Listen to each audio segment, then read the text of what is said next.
So a lot of you are familiar with what the Controller's Office does. For those of you that aren't, we're the only department at the table that doesn't have kind of a direct public-facing service component. So Jose sends you bills, Nadia builds neighborhoods, Naomi does many things. We provide a lot of kind of back office support in City Hall, whether that's kind of running the city's accounting and financial processes, paying city employees and vendors, causing an external audit to be performed of the city's books each year. A lot of the city's financial functions kind of sit within our part of the world. And a lot of the work we end up doing is providing feedback, advice, and guidance to the mayor, the board of supervisors, the public, and others on the city's financial affairs, kind of the advisory role that we play. We are a nonpartisan office, so we sit in either the executive or legislative branch. So we kind of sit in the space between the mayor and the board and to provide advice to both. Part of the reason that whoever's in my seat has a 10-year term is so that there is a level of independence for me and whoever's in my seat and my office from kind of the political structure in City Hall, so that we can provide kind of neutral third-party advice in what can at times be a pretty political environment. So that's a bit about what we do, but I'll look forward to the conversation as we go through the evening, and I'll turn it over to Nadia. So on my end, my scope is really limited to the 3 project areas as was discussed earlier as a result of the solution law: Mission Bay, Trans Bay, and Shipyard Candlestick Point. We build neighborhoods, which means we take into account, partner with developers to do the infrastructure and facilitate approvals for office, biotech, and retail space. But our primary responsibility is to build affordable housing. And so we use the increment that's generated from these communities to build affordable housing. We also make sure there are amenities, because we want to build communities that are self-sufficient. We want to build communities that are self-sufficient, that has amenities from grocery stores to laundry and so on and so forth. We take into account trying to make sure jobs are available as well to the community. We try to prioritize and solve for some of the injustices of redevelopment agency with Western Addition and so on. So we have a certificate of participation, COP preference, to some of the affordable housing we deliver in our community. In addition to just building those communities and getting those communities built out, we also have to wind down and manage some of the assets. So most of the parks in Mission Bay, as an example, we continue to maintain for the benefit of the community until such time as they're all complete, and then we transfer it over to the city administrator's office. We do work with folks. They house all our funds, and the controller auditor actually distributes my property tax increment that's generated from the project areas. And the city administrator is my partner in crime in receiving all the assets that we do, and we kind of interface on applying best practices on the development projects, because she also has Treasure Island. So to some extent, we do impact the communities a lot. We also make sure each of the community we've built, where possible, there's library, police stations, fire stations, and the like, and then community space as well. And we do community meetings in those respective areas weekly in Mission Bay, Shipyard, and Trans Bay, just so that we can get community input as we build, for example, or design our neighborhood parks, so that it's reflected as they come online. I'll turn it over to you. Okay, thank you. First of all, I want to thank all of you for getting us all here together, because I don't get to spend enough time with my colleagues, and I really, really am enjoying it. And they're some of my very favorite people in the City Hall building. I'm Jose Cisneros, I'm the treasurer, but I don't want to shy away from the full title of the office, which is Treasurer Tax Collector, because I find the tax collection part is usually what makes us most popular with everybody. We take our duties very seriously, and the tax collection part is really about bringing in a huge portion of the city and county's revenue each year. We collect dozens of different types of taxes and fees, and that brings in billions and billions of dollars, which fund all the things that these people around me get to do for you and for the city every year. We've worked very hard to make sure we enforce the taxes.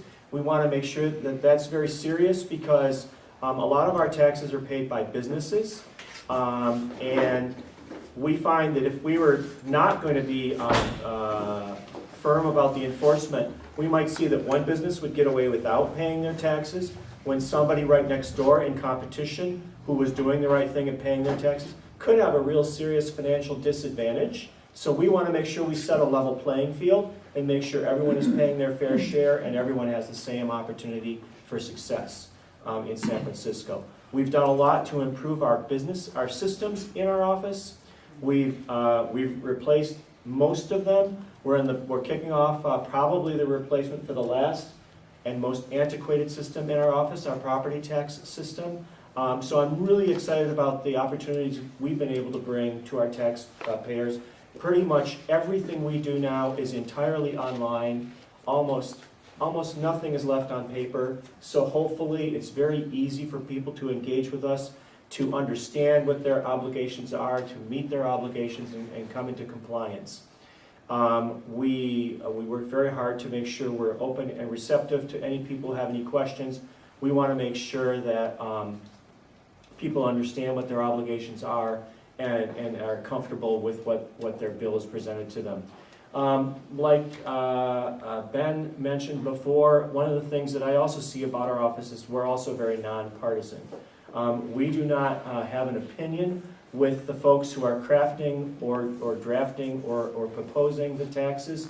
We do engage with a lot of folks when they're drawing up changes in our current taxes or potentially new taxes. But our role is simply to say, is this something that we can administer?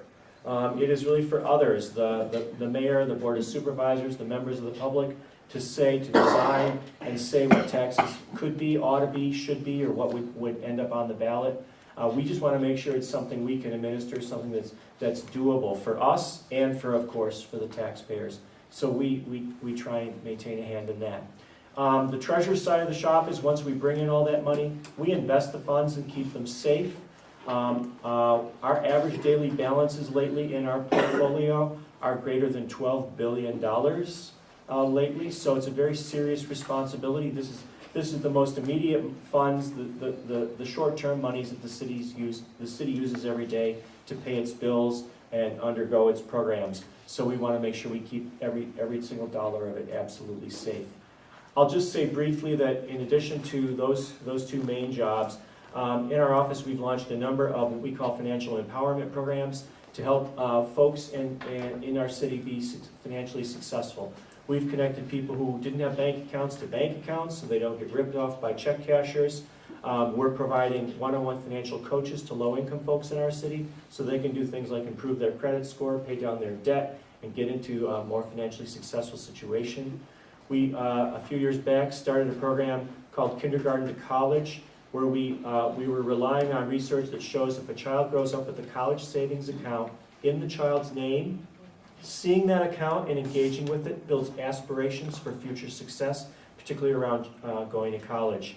We wanted to make sure every child in our city had that success, even kids in every low-income family, so we partnered with the school district, and now for over half a dozen years, we open up a college savings account for every child that enters the public school district automatically at kindergarten.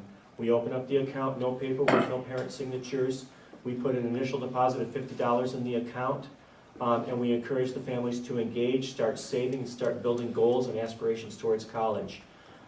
So far, more than 20% of the families have started to save in the accounts we've opened. We've opened, what's that? 1 minute. Yeah, I'm sorry. We've opened over 35,000 accounts, and the families that have saved nearly $4.5 million of their own money into these accounts. So I think we've truly found a way to get low-income families to save for college. Look forward to your questions. Good evening. My name is Naomi Kelly. I'm the city administrator. You heard from Nancy the multiple departments that report up to the city administrator. I'll put them in 3 buckets. There are the departments that are, like by charter, are departments. That's the Department of Public Works, which I'm sure from community aspects you all are talking and interfacing with the Department of Public Works on a regular basis. The Department of Technology, our Moscone Convention Facilities, our Office of the Chief Medical Examiner, our Animal Care and Control, and the Entertainment Commission. Then I have another tranche of departments that are kind of our back office departments, purchasing, fleet, risk management, capital planning, where I see many of you at our capital planning, and that's where we are looking at our fiscally, we are the department that looks at like all of the infrastructure investments that need to be made in San Francisco in a fiscally constrained way, because we know we only have so much money, whether it's general fund, whether it's our bonding authority that the voters of San Francisco help us with, whether it's our debt programs, and we do it in a way where we prioritize what are our most important investments, whether it's regulatory, seismic safety, sustainability issues with climate change, economic development, and just equity, geographical equity, underserved communities equity across the city. And then I have like the customer service facing departments, everything from 311, the county clerk, our grants for the arts, our community challenge grant program, our office of cannabis. Believe it or not, I feel like sometimes I'm the department that's just give it to Mikey, you create a new department, because I have the back office know-how to create a department up. Office of Transgender Initiatives, and there's much more, but those are kind of the three buckets. Within the city administrator's office, I think I really pride myself in those years when I was in purchasing was during the recession, when I was a city purchaser, and just priding myself on like creating, and actually, when I was the director of the taxi cab commission, it was then Rosenfield, who was then the mayor, as the budget director, had said, hey, you're gonna create a new department within the city. You need back office support. So what is it that like helps keep the department up and running? You need real estate. I didn't put real estate in there. You need like a phone. You need a computer. You need just basic services. And so I think that's the reason why many of these new departments and initiatives end up in the city administrator's office, because we know how to get you up and running like a new upstart and get you running quickly, where the residents of San Francisco just expect you should have this up and running immediately when we have the thought. And there's a lot of behind the scenes work that goes into that. So real estate is a huge department in Fleet because of what we do. I have a 5-year term. I kind of question whether or not I think it's back and forth between Ben and I. Like, who's the highest non-elected appointed position. He has a 10-year term. I have a 5-year term.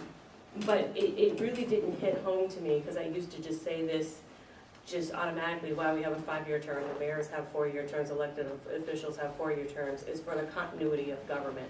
And when Mayor Ed Lee passed away, I didn't really hit home when there was this back and forth of who would be the mayor of the city.